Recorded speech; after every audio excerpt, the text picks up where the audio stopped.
Hi, Rik and Caroline. It's good to be able to have a conversation with you. Can you tell us a little bit more about your role in Rwanda before the lockdown?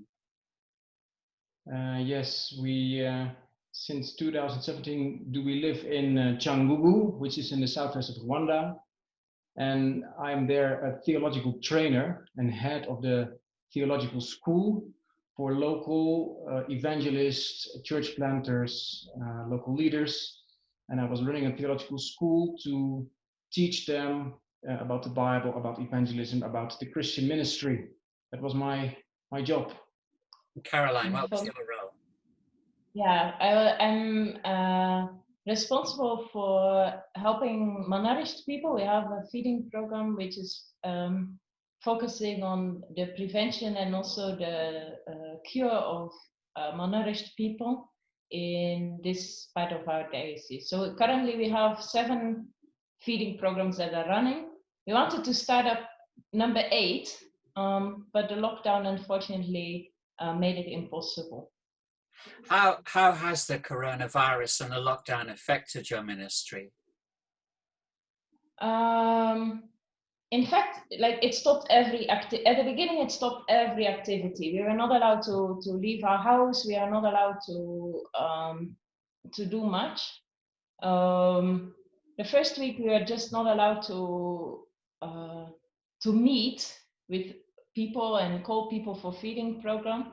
But the second week we went into complete lockdown, and that was the end of the program, in fact. And then soon after we got messages from people saying that they were missing food, they were starving. In fact, we lost one of our children in feeding program due to the hunger.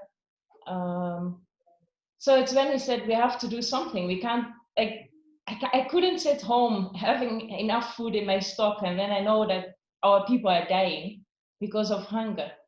So that's when we started asking permission from the government to go and help our people, and thank God they gave us that permission. So now we are doing that for like 9 weeks. We passed 9 weeks helping people to get food, and it has been a real blessing. Yeah. And the school had to close. Yeah, for me the lockdown has a big impact because there was a new group was coming the 8th of March, and they were just 1 week there, and then the lockdown started, and all the schools had to close. So also I had to send the students at home. We were not allowed to come together anymore, which was very sad. And till so far it is not allowed to gather together in bigger groups, in trainings or in seminars or in schools. So for me it's now the school is empty. How has the lockdown affected ordinary people in Rwanda? Yeah, big impact. It's tremendous. Like most people, like to give an idea, 75% of people in Rwanda are living under or in poverty or in extreme poverty. And most of them are casual workers, so they get their salary when they work. If they don't work, they also don't get salary. During the lockdown, they were not allowed to go, and like what they do usually is they dig for other people or they farm for other people. So during the lockdown, they were not allowed to do that, which means no income. And like if you always live on this income of 500 Rwandan francs per day, which is less than 50 pennies per day, you don't have savings. So having no income literally means having no food. So we got stories of people who passed like 3-4 days without food. And what you see in Rwanda is that not so much the coronavirus itself is a threat, because there are not many cases, but it is mostly the impact of the lockdown and the fact that people cannot go to work, they lost their job, they cannot travel. So the reasons of the lockdown have for ordinary people a very big impact. You said earlier that the government had given you permission to restart the feeding program. Can you tell us more about how it has changed? Yeah, it's right. Like for a period of 6-7 weeks, we have just helped people and delivered food to them. They could take it home instead of cooking it at the church. They could take it home and cook from their own houses. Recently, we got permission to restart our feeding programs, but we had to make small groups.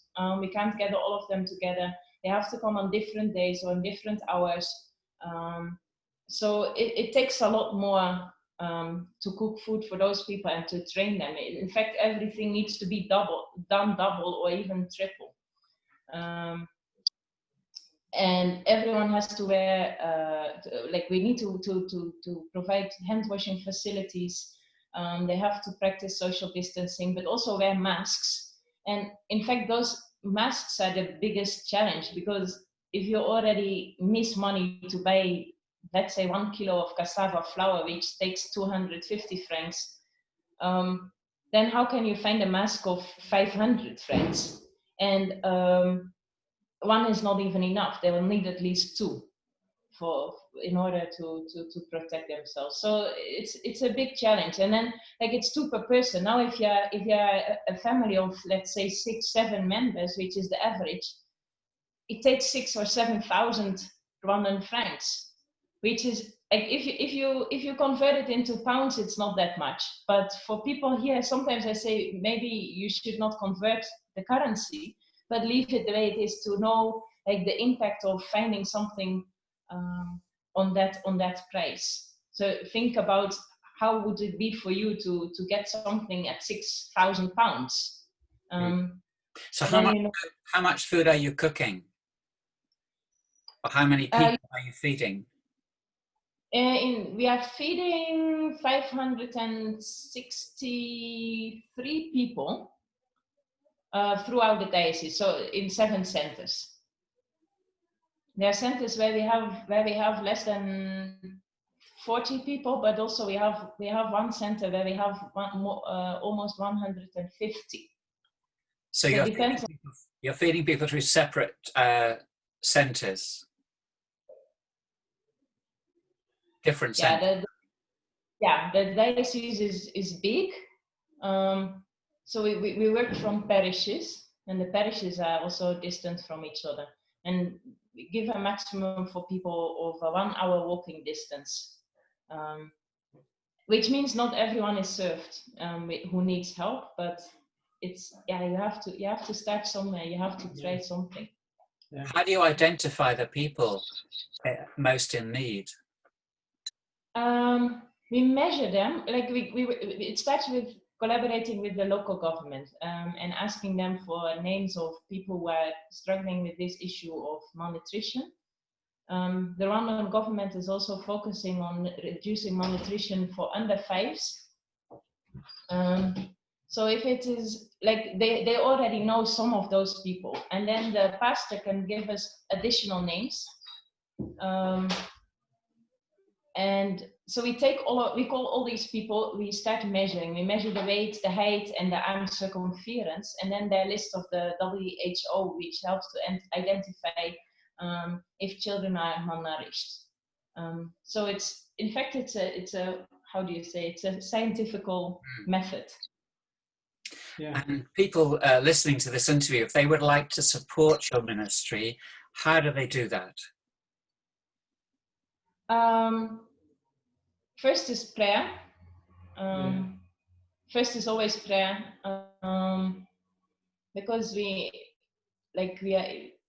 are doing things that are in fact impossible. Let me say like that.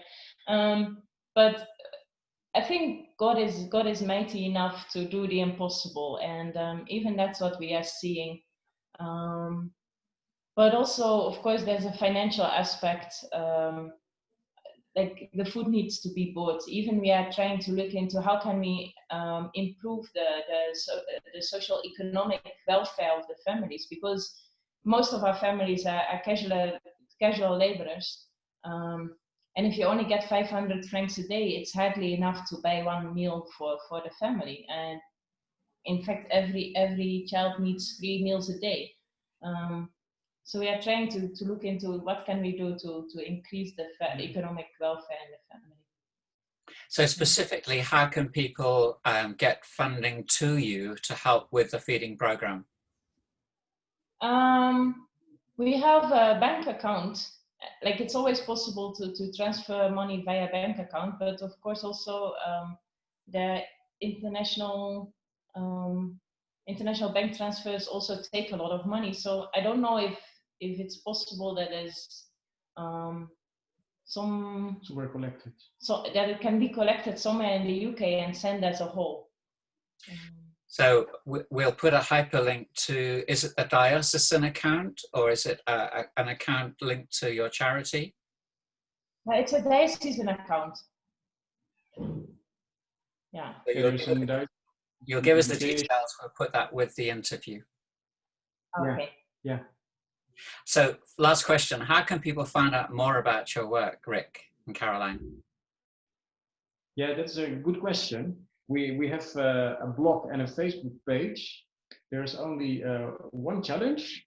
It is in Dutch, but we have a lot of pictures on it because our own ministry is called in English 1,000 Hills of Joy, 1,000 Hills of Joy, based on the land of 1,000 hills.